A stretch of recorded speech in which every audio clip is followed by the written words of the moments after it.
अस्सलामुअलैकुम students, hope you are doing well.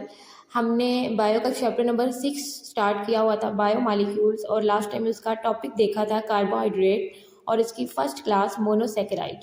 आज हम इसकी रिमेनिंग दो लिखेंगे, डाइसेकेराइड और पॉलीसेकेराइड। डाइसेकेराइड पहले देखते हैं, इसके नेम पे फोकस करें। यहाँ पे आपको नज़र आ रहा है डाई, डाई मीन्स टू। तो डाइसेकेराइड हमारे पास वो कार्बोहाइड्रेट हैं जो कि दो मोनोसेकेराइड यूनिट्स से बनते हैं। दो हमारे पास मोनोसेकेराइड यूनिट्स हों तो डाइसेकेराइड बनेगा। मोनोसेकेराइड हम पीछे डिटेल से देख के आए थे, उनके स्ट्रक्चर्स भी हमने देखे थे। तो कोई भी मोनोसेकेराइड हो सकते हैं, वो हेक्सोजिस हो सकती हैं, ग्लूकोज, गैलेक्टोज, फ्रुक्टोज, या पेंटोजिस हो सकती हैं, राइबोज या फिर डीऑक्सीराइबोज, जो कि हमने पीछे एग्जाम्पल्स में मोनोसेकेराइड की एग्जाम्पल्स में देखी थी। तो कोई भी उनमें से दो जो है जब आपस में मिलेंगे तो हमारे पास एक डाइसेकेराइड बन जाएगा। पानी में ये इतने ज़्यादा हल नहीं होते और टेस्ट वाइज भी इतने ज़्यादा ये स्वीट नहीं होते। एग्जाम्पल्स हमारे पास हैं इसकी, सुक्रोज और माल्टोज। सुक्रोज कौन से दो मोनोसेकेराइड से मिलकर बनता है? ग्लूकोज और फ्रुक्टोज से। ग्लूकोज और फ्रुक्टोज का स्ट्रक्चर हम पीछे देख के आए थे। दोनों का फार्मूला सेम था, C6H12O6, लेकिन दोनों का स्ट्रक्चर जो है वो थोड़ा सा डिफरेंट था। नेक्स्ट हमारे पास है माल्टोज। माल्टोज हमारे पास दो ग्लूकोज मालिक्यूल से मिल के बनता है। अब इनका स्ट्रक्चर हम देखते हैं, सुक्रोज का और माल्टोज का। ये हमारे पास एक ग्लूकोज सब यूनिट है, ये वाला जो हमने पीछे ग्लूकोज लिखा था, एज इट इज यहाँ पे हमने ड्रा कर दिया। और ये वाला हमारे पास क्या है? फ्रुक्टोज का सब यूनिट है। अब स्टूडेंट्स, जैसे कि आपको इसके नज़र आ रहे हैं, ये कार्बन नंबर 1 है, 2, 3, 4, 5, 6। कार्बन नंबर 1 पे यहाँ पे हाइड्रोक्सिल ग्रुप है, यहाँ पे हाइड्रोजन, जैसे कि ग्लूकोज के सब यूनिट में हम सीख के आए थे। फ्रुक्टोज में आप देख सकते हैं, ये हमारे पास कार्बन नंबर 1 है, कार्बन नंबर 2 का हाइड्रोक्सिल ग्रुप उसके साथ अटैच है, एज इट इज़ आपने स्ट्रक्चर ड्रा किया।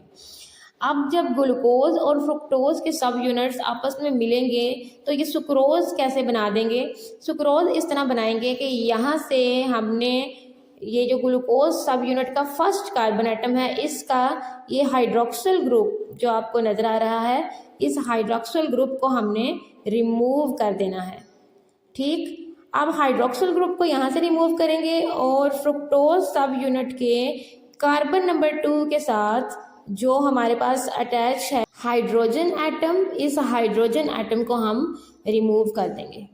अगेन बता रही हूँ, कार्बन नंबर 1 से हमने हाइड्रोक्सिल ग्रुप को रिमूव किया ग्लूकोज से, और फ्रुक्टोज के कार्बन नंबर 2 से हाइड्रोजन एटम को रिमूव कर दिया। अब देखें, OH और H क्या रिमूव कर दिया हमने? वाटर। तो हम जब वाटर को रिमूव कर देंगे तो रिमेनिंग हमारे पास इसके साथ क्या बच गया? ऑक्सीजन, जो आपको यहाँ पे नज़र आ रहा है, जिसकी मदद से ये वाला कार्बन नंबर 1 और कार्बन नंबर 2 आपस में अटैच हैं। तो इस लिंकेज को हम बोलते हैं ग्लाइकोसिडिक लिंकेज। वाटर को हमने रिमूव किया और ये इसके थ्रू आपस में लिंक हैं, और अब ये स्ट्रक्चर ग्लूकोज या फ्रुक्टोज नहीं कहलाएगा, बल्कि ये हमारे पास क्या बन गया है? हमारे पास ये एक सुक्रोज बन चुका है। यहाँ पे आप इनके जनरल फार्मूला सीख के आए थे लास्ट टॉपिक में। मोनोसेकेराइड में ग्लूकोज और फ्रुक्टोज का स्ट्रक्चर डिफरेंट है, लेकिन इनका जनरल फार्मूला सेम है, C6H12O6 plus fructose C6H12O6। Glucose और फ्रुक्टोज को जब ऐड करेंगे तो हमारे पास सुक्रोज बन जाएगा C12H22O11। तो देखें स्टूडेंट्स, अगर आप इक्वेशन को बैलेंस करने की कोशिश करें तो 12 + 12 24 हाइड्रोजन होने थे, लेकिन यहाँ पे दो कम हैं, वो किधर गए हैं? वाटर के अंदर। और ऑक्सीजन O6 + O6 12 ऑक्सीजन होने चाहिए थे, लेकिन कितने हैं? 11। 1 किधर चला गया? वाटर में। तो हमने वाटर के मालिक्यूल को जब एलिमिनेट करवाया तो हमारे पास क्या पीछे बच गया है? एक सुक्रोज, C12H22O11 सुक्रोज बन जाएगा। नेक्स्ट, ये आपको माल्टोज का स्ट्रक्चर नज़र आ रहा है। माल्टोज में भी हमने उसी तरीके से एक ग्लूकोज सब यूनिट लिया है और एक दूसरा ग्लूकोज सब यूनिट लिया। दोनों के दरमियान जो है ग्लाइकोसिडिक लिंकेज ही बना है, वाटर एलिमिनेट होगा और हमारे पास फिर ये क्या बन जाएगा? माल्टोज। अब देखें, ग्लूकोज का ओवरऑल ये स्ट्रक्चर आपने पढ़ा था। यहाँ पे हाइड्रोक्सिल ग्रुप कार्बन नंबर 1 पे मौजूद है, नीचे रेड से आपको नज़र आ रहा है, और यहाँ पे भी 4 कार्बन पे ग्लूकोज के हाइड्रोक्सिल ग्रुप मौजूद है। ये 2 ग्लूकोज थे, लेकिन हमने क्या किया, हमने फर्स्ट ग्लूकोज सब यूनिट से आप देख सकते हैं हाइड्रोक्सिल ग्रुप को रिमूव कर देना। हाइड्रोक्सिल ग्रुप यहाँ से रिमूव किया और यहाँ से क्या रिमूव कर दिया, हाइड्रोजन। पीछे जो ऑक्सीजन बच गया था वो ऑक्सीजन के थ्रू इन्होंने आपस में लिंकेज बना दिया, ये आपको नजर आ रहा है। और वाटर जो है वो क्या हो गया, रिमूव, OH और H रिमूव हुआ। और जो रिमेनिंग स्ट्रक्चर अभी ये आपको नजर आएगा, ये हमारे पास क्या है, माल्टोस। नेक्स्ट थर्ड क्लास है हमारे पास कार्बोहाइड्रेट की, पॉलीसेकेराइड। इसके भी नेम पे आप फोकस करें। पोली का मतलब होता है मैनी, मैनी। तो यहाँ पे क्या होगा, हमारे पास पॉलीसेकेराइड जो हैं वो लार्ज मॉलिक्यूल्स हैं जो 100 to 1000 ऑफ मोनोसेकेराइड यूनिट से मिलके बने हुए हैं। यानी कि 100 से 1000 मोनोसेकेराइड यूनिट्स होंगे तो हमारे पास एक पॉलीसेकेराइड बनेगा। इतने ज़्यादा ये लार्ज मॉलिक्यूल्स होते हैं। उसके अलावा ये पानी में इनसॉल्युबल हैं और इनका कोई टेस्ट नहीं होता, टेस्टलेस हैं, इनसॉल्युबल इन वाटर हैं और 100 to 1000 ऑफ मोनोसेकेराइड यूनिट से ये मिल के बनते हैं। इनकी एग्जांपल्स देख लेते हैं। फर्स्ट हमारे पास है starch. Starch is a storage polysaccharide. Storage polysaccharide का मतलब क्या है, ऑर्गेनिजम्स के अंदर ये तरीका है जिसके जरिए वो क्या करते हैं, एनर्जी को स्टोर करते हैं। और ये पौधों के अंदर पाया जाता है। इसका स्ट्रक्चर देखें तो इसके अंदर ग्लूकोज के यूनिट्स होते हैं जिन्होंने ब्रांच या फिर स्ट्रेट चेन्स बनाई होती हैं। नेक्स्ट हमारे पास क्या है, ग्लाइकोजिन। ग्लाइकोजिन जो है वो एनिमल्स के अंदर पाया जाता है। एनिमल स्टार्च है ये, उनके लिवर के अंदर या मसल्स के अंदर ये स्टोर होता है। इसका स्ट्रक्चर देखें तो ग्लूकोज की ब्रांच चेन्स इसके अंदर मौजूद होती हैं जिनको तोड़ा जा सकता है जब हमें एनर्जी की ज़रूरत हो। नेक्स्ट है आपके पास सेलुलोज। सेलुलोज एक पॉलीसेकेराइड ही है और इसके अंदर स्ट्रेट चेन्स होती हैं ग्लूकोज यूनिट की। ये किधर पाया जाता है, पौधों की सेल वॉल्स के अंदर। नेक्स्ट है हमारे पास काइटिन। ये सेलुलोज की थोड़ी सी तब्दील शुदा शक्ल है और ये किधर प्रेजेंट होता है, क्रैब्स, लॉबस्टर, इंसेक्ट्स के एक्सोस्केलेटन में। क्रैब्स किसको बोलते हैं, केकड़े को। लॉबस्टर्स किसको बोलते हैं हम, झींगे को। तो एक्सोस्केलेटन किसको बोलते हैं स्टूडेंट्स, इनवर्टिब्रेट्स। कुछ इनवर्टिब्रेट्स के अंदर जो स्केलेटन होता है, हार्ड आउटर कवरिंग उसको बोलते हैं, उसको बोलते हैं एक्सोस्केलेटन।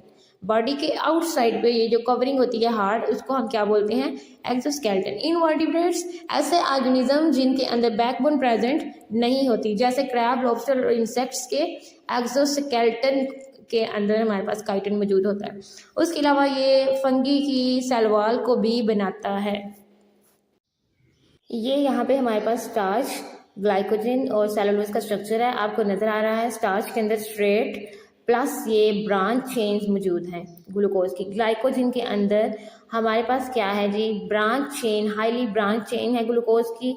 और जो सेलुलोज है उसके अंदर ये सारी आपको नजर आ रही हैं स्ट्रेट चेन्स प्रेजेंट हैं ग्लूकोज यूनिट्स की। नेक्स्ट हम देखेंगे sources and functions of carbohydrate. Carbohydrate हमें मिलते किधर किधर से हैं, क्या जरिया है, और उसके अलावा फंक्शंस, क्या काम है कार्बोहाइड्रेट का जो वो सारे अंजाम देते हैं। तो सबसे पहले देखते हैं sources. Monosaccharide. Monosaccharide glucose, fructose, galactose, ये हमें किधर से मिलते हैं जी, फलों से, उसके अलावा सब्जियों से, शहद से और अनाज से, अनाज जैसे गंदम वगैरह, चावल। नेक्स्ट हमारे पास है डाइसेकेराइड। डाइसेकेराइड की एग्जांपल हमने पढ़ी सुक्रोज, किधर से हमें मिलता है, शुगर बीट, चिकंदर से, गन्ने से और फलों से। लैक्टोज भी डाइसेकेराइड हैं, ये हमें किधर से मिलते हैं, मिल्क से, दूध से और डेयरी प्रोडक्ट्स जैसे दही वगैरह। और माल्टोज हमें सीरियल से मिलते हैं जैसे वीट, राइस एट्सेट्रा। नेक्स्ट है हमारे पास पॉलीसेकेराइड। पॉलीसेकेराइड जो है उनकी एग्जांपल हमने देख ली स्टार्च पीछे। स्टार्च हमें किधर से मिलते हैं जी, गंदम से मिल सकते हैं, जौ से, मकई से, चावलों से। तो इस तरह की क्रॉप्स से हमें पॉलीसेकेराइड्स मिल जाते हैं। अब इनके फंक्शंस देख लेते हैं। कार्बोहाइड्रेट्स प्राइमरी सोर्स है एनर्जी का, बेसिक सोर्स है जिससे हम एनर्जी हासिल करते हैं। ग्लूकोज जो कि हमारे पास कार्बोहाइड्रेट है, हमने इसको मोनोसेकेराइड में पढ़ा है। ये जो है हमारे सेल इस ग्लूकोज को यूज करके एनर्जी प्रोड्यूस करते हैं सेलुलर रेस्पिरेशन के जरिए। सेलुलर रेस्पिरेशन हम काफ़ी दफ़ा पढ़ चुके हैं, ऐसा प्रोसेस जिसके अंदर ऑर्गेनिजम्स जो हैं वो क्या करते हैं, ऑक्सीजन को अपने अंदर लेके जाते हैं और ग्लूकोज मालिक्यूल को तोड़ते हैं। जब ग्लूकोज को तोड़ेंगे तो हमें क्या मिलेगी, एनर्जी रिलीज होगी in the form of ATP. इसको हम क्या बोलते हैं, cellular respiration. Next, dietary fibre. Dietary fibres क्या हैं, इनके अंदर अनडाइजेस्टेबल कार्बोहाइड्रेट पे मुश्तमिल होते हैं। ये अनडाइजेस्टेबल जो हजम नहीं हो सकती कार्बोहाइड्रेट, जैसे कि सेलुलोज। क्या इनका फंक्शन है अनडाइजेस्टेबल कार्बोहाइड्रेट्स का, डाइटरी फाइबर्स का, ये प्रॉपर बाउल मूवमेंट्स करवाते हैं। बाउल मूवमेंट्स हमारी इंटेस्टाइन्स हैं, स्मॉल इंटेस्टाइन, लार्ज इंटेस्टाइन्स, जब वो मूव करती हैं, प्रॉपरली मूव करती हैं, तो जितना मेटाबॉलिज्म के दौरान वेस्ट मटेरियल हमारी बॉडी में प्रोड्यूस हुआ होता है, वो वेस्ट मटेरियल बॉडी से एलिमिनेट हो जाता है, एक्सक्रीट हो जाता है, बाहर निकल जाता है। तो ये प्रॉपर बाउल मूवमेंट करवाते हैं। तो मेन इन डाइटरी फाइबर का फंक्शन क्या है, ये कॉन्स्टिपेशन वगैरह नहीं होने देते। नेक्स्ट हमारे पास है अगला फंक्शन पेंटोसिस, जैसे राइबोज और डीऑक्सीराइबोज हमने मोनोसेकेराइड में पढ़े थे। ये क्या है जी, न्यूक्लिक एसिड का एक इसेंशियल पार्ट है, न्यूक्लिक एसिड। नेक्स्ट हम पढ़ेंगे राइबोजेज आरएनए को बनाती हैं और डीऑक्सीराइबोज डीएनए को बनाते हैं। नेक्स्ट, प्लांट्स जो हैं वो क्या करते हैं, अपने मोनोसेकेराइड को डाइसेकेराइड में कन्वर्ट करते हैं, जैसे कि सुक्रोज, ताकि वो ट्रांसपोर्ट कर सकें उन्हें बॉडी पार्ट्स में। आपको पता है जब प्लांट्स जो है वो फोटोसिंथेसिस करते हैं तो उनके लीव्स के अंदर फोटोसिंथेसिस के प्रोसेस से वो ग्लूकोज तैयार करते हैं, ठीक। और वो ग्लूकोज की फॉर्म में उसको बाकी बॉडी में ट्रांसपोर्ट नहीं करते, बल्कि ग्लूकोज को किस में कन्वर्ट करते हैं, सुक्रोज। ये उनके लिए इजी है, वो सुक्रोज की फॉर्म में इसको क्या करते हैं, ट्रांसपोर्ट कर देते हैं। नेक्स्ट, सेलुलोज जो है वो सबसे ज़्यादा पाया जाने वाला कार्बोहाइड्रेट है। ये पौधों के सेल को सपोर्ट प्रोवाइड करता है, क्योंकि आपने पढ़ा था सेल वाल के अंदर पौधों की सेल वाल जो है वो सेलुलोज से मिलकर बनी होती है। और इसी तरीके से जाहिर सी बात है, फिर ये अगर पौधे को सपोर्ट करता है तो पूरे के पूरे प्लांट सेल को अगर सपोर्ट करता है तो पूरे के पूरे प्लांट को भी ये सपोर्ट करेगा। तो ये आपका आज का टॉपिक था। अगर आपको कोई कन्फ्यूजन है या आपका कोई क्वेश्चन है तो आप कमेंट्स में पूछ सकते हैं। I will make sure to answer you. अल्लाह हाफिज़।